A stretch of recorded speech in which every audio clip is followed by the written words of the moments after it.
Edukado ko ang taod. Bastos ka naman. Hindi tanan. Nga nakatapos. Mainis plan. Nakagraduate ka lang. May kadapatan ka na. Nang bastos sa paligyo mo. Tataas ang tanaw mo. Sa self mo. Kung tuod gid man. Nga mainis plan ka. Nga hindi ka kabalo. Matag espiritu. Sa paligyo mo. Ang tao. Nakabalo.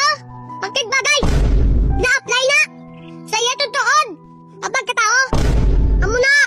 Bisan ano pa nga. Bachelor degree. Ang natapos mo.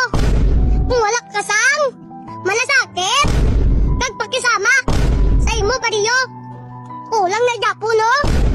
Masubra pa ka. Sa wala inis plan. Ang maalam mga tao. Kabalo mang respeto. Sa iya kapwa tao. Kalason kung ipabugal mo. Ang imo titulo. Taon mo danay. Ang kagalingan mo. Sa espiya. Kasigurahan mo. Kakabalo ka. Magkigbagay. Kang magdatag espito. Sa pariyo mo. Ay ang matuod. Na may iniskulaan. Hindi na sa papel. Hindi na sa isip. Salita. At sa gawa.